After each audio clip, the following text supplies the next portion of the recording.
And you've actually led me back to the main track, so we'll get serious and get out a pointer. That's always a sign that we're really serious.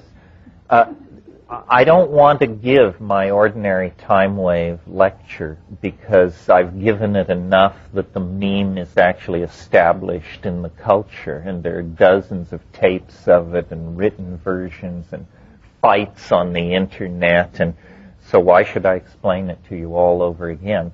I'll just assume that in the course of talking about specific issues that relate to it, you will pick up the rules of the game. And then if you're just too excruciated by your confusion, you can ask a question, and I'll try and answer it.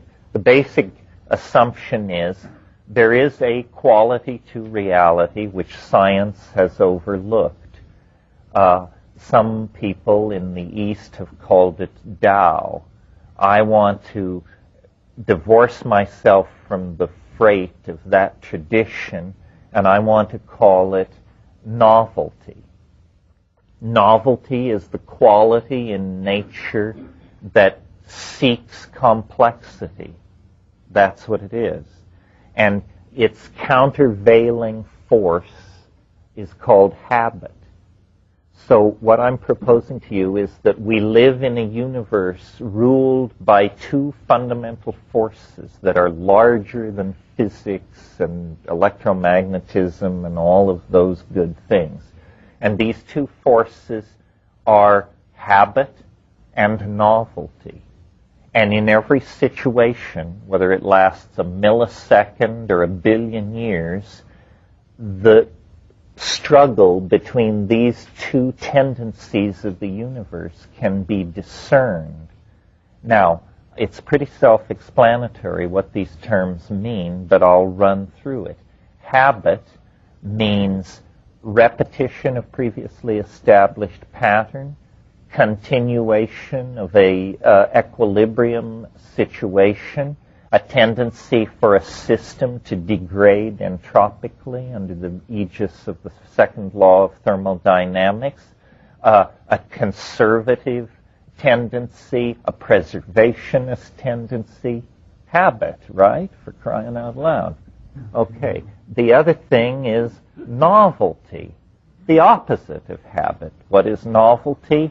It's the new, the untried, levels of complexification previously unachieved, unusual connectivity, creativity, surprise, novelty. And these two things are locked in struggle over vast scales of time. Notice I did not say eternally locked in struggle. They are not eternally locked in struggle, because the good news is novelty is winning. Novelty is winning. If you get big enough chunks of time, though there may be vicissitudes, ups and downs, ultimately the situation ends up more novel than it started out. Ilya Prigozhin, who got the Nobel Prize for work in non-equilibrium thermodynamics, called this the principle of order through perturbation, a counterintuitive phenomenon in physical chemistry, because for a very long time, one of the strongest held faiths in physics was that the universe is undergoing thermodynamic degradation. In other words, everything is tending to fall apart. Prigozhin showed that this is not true, that even in physical systems, there can be simple physical systems, there can be spontaneous mutation to higher states of order. So what's really going on in the universe is a struggle between these two tendencies. Biology represents the emergence of a very novel set of chemical strategies for the preservation and maintenance of novelty.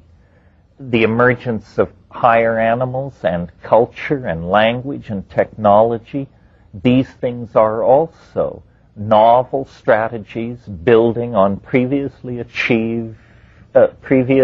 achievements in the novelty department, building toward our dear selves. And one of the interesting things about this kind of thinking is it gives a new importance to the human world. Science will tell you that we're lucky to be here and we're simply the awestruck witnesses to some kind of incomprehensible thing that has nothing to do with us anyway. Novelty theory would say, no, human complexity represents at this point the apex of accomplishment in the domain of novelty, and hence somehow the cutting edge of universal evolution in this moment in space and time has come to rest in ourselves. So, what else do I want to say about this? Well, let's look at this screen for a minute, and I'll sort of explain the rules of the game. This is a span of time portrayed along the horizontal axis, as you're used to seeing. In this case, it's 7 billion years, simply because we set it to be so. And this represents the ebb and flow of novelty. Now, here's one moment in the next 2 hours. If you pay attention, this is the moment. When the wave moves up, habit is increasing, not decreasing. It's counterintuitive if you're into the stock market. In the stock market, we always want it to go up unless we're selling short, but none of you would do that, I'm sure. So in this case, the excitement is where the wave moves down. And if this is 7 billion years, notice that what I said is true of this screen. We end up in a far more novel position than we started. We started out up here. Habit was winning the battle for at least 700 million years along here. Then it lost its foothold, and novelty surged forward almost uninterruptedly, although this is quite a hiccup. It probably lasted 200 million years, this hiccup. And if you want to get a notion of the scale of what we're looking at, then life emerged from the primordial oceans at the top of this pimple. All this is what's called the Archaeozoic and the prebiotic phase of the Earth's existence. Yes? Good question. It derails my plan for economy, but since you had the intelligence to ask it, you should probably be told. The basic data, and I don't want anyone to laugh. My God, you laugh before I tell you. So that it doesn't hurt so much. The basic data comes out of the I Ching. And, thank you for being so polite. If somebody had told me, this is the most powerful attack on this idea, and it begins like this. So, you want to make a revision in physics based on a Chinese occult divinatory system? Are we getting this correct? Well, in spite of the sneering, let me see if I can make it make a little bit more sense to you. I'm not going to review what the I Ching is in an environment as exotic as this. That would insult our intelligence. The interesting thing about the I Ching, even its skeptics agree, is that it seems to work. Very puzzling. Other forms of sortilege seem much less certain. Here's what I think is happening. First of all, let's look at the Western notion of time as we derive it from Newton. The Western notion of time is that time is what is called pure duration.